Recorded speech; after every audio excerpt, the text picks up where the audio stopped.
Harika bir duygu.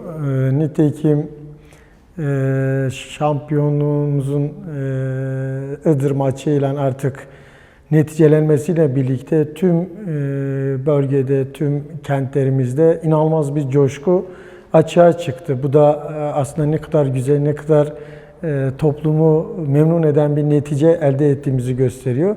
İnanılmaz bir duyguydu. Çünkü üzerimizde çok ağır bir baskı vardı. Çok büyük bir stres vardı.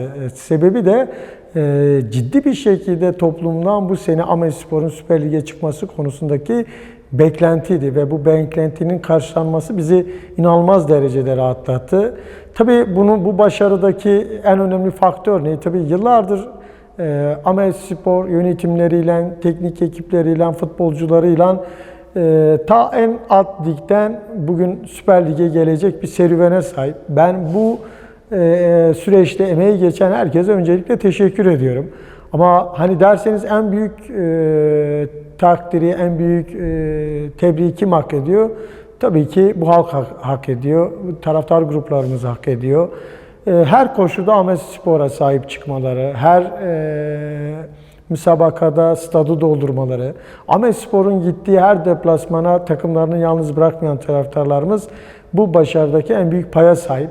Bu tabii ki kolektif bir başarı yönetimiyle, teknik ekibiyle, taraftarıyla ama halkın, toplumun bu takım etrafındaki kenetlenme duygusu başarının bana göre en büyük faktörü. Tabii Ahmetspor birçok ayrımcı uygulamaya maruz kaldı. Gittiği deplasmanlarda taraftarları stada alınmayacak şekilde yasaklara maruz kaldı. Dünyada eşi benzeri görülmemiş yıllarca süren deplasman taraftar yasağıyla aslında bu ligleri tamamladı. Tabii ki Ahmetspor'un durduğu yer zaman zaman Türkiye'de çok tartışmalar da yarattı. Ama Ahmetspor bildiğimiz klasik anlamdaki kulüplerden biraz farklı bir kulüp. Hatta biz Ahmetspor'u bir takımdan fazlası olarak tanımlıyoruz. Ama Ahmetspor'u bir takımdan fazlası olarak tanımladığımız olgu şu. Evet, Ahmetspor yeşerdiği, büyüdüğü topraklardan bağımsız düşünülecek bir kulüp değil. Buradan kastımız ne? Ahmetspor'un doğduğu topraklardaki toplumsal değer yargılarından ya da toplumun sorun alanlarından kendini hiçbir zaman uzak tutmadı Ahmetspor. Yani ben hep şunu söylerim, spor aynı zamanda toplumsal dayanışmanın ya da sosyal sorumluluk gereği en görünür alanlardan biri. Ahmetspor Stadyumunda zaten biz hiçbir zaman taraftarları o stadyumda bir spor etkinliğinin parçası olarak görmedik. Taraftarlarımızı aynı zamanda toplumun vicdanının sesi olarak tanımladık biz. Bu anlamda Ahmetspor farklıdır. Yeri geldiğinde bir çocuk cinayetini, yeri geldiğinde kadına karşı şiddeti gündemleştiren bir kulüp Ahmetspor.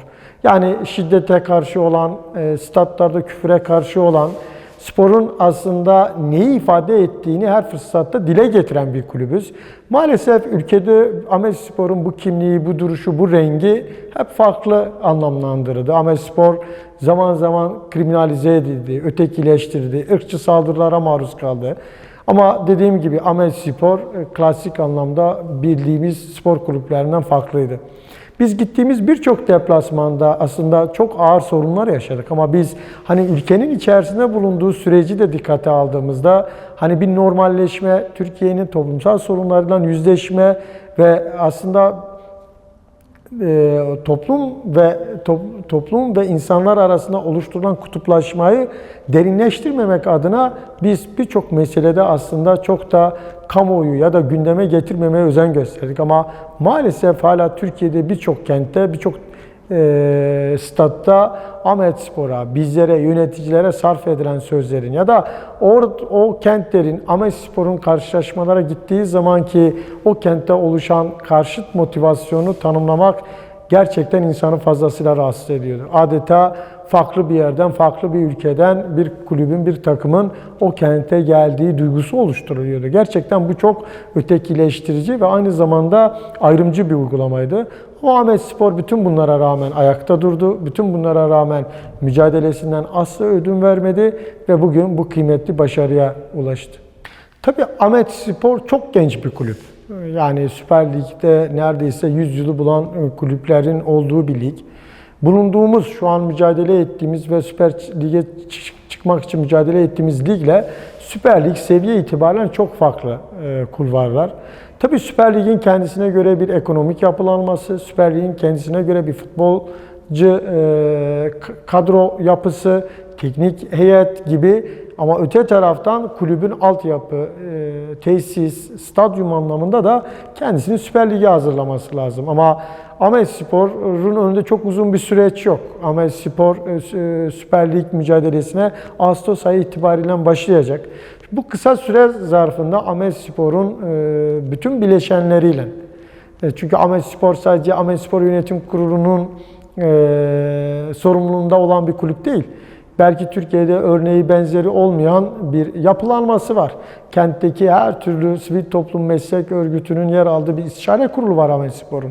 Bu anlamda kentin Süper Lig'e Ahmetspor'u hazırlaması gerekiyor. Yönetimiyle, istişare kuruluyla, kentteki diğer sivil toplum meslek örgütü dinamikleriyle. Çünkü Ahmetspor Süper Lig'de kalıcı bir takım olmak.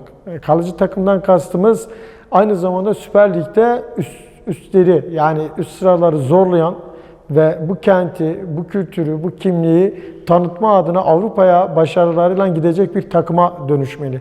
Tabii bu kolay olmayacak. Zorluklarının farkındayız.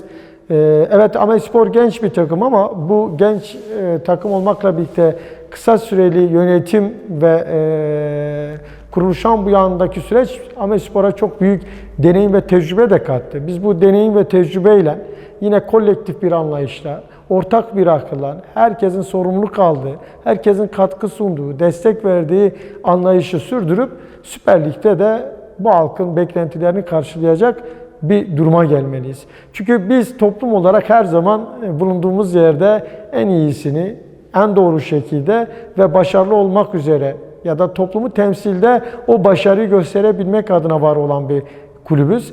Ahmetspor eminim ki Süper Lig'de de kendisine yakışan bir mücadele anlayışıyla başarıya ulaşacaktır.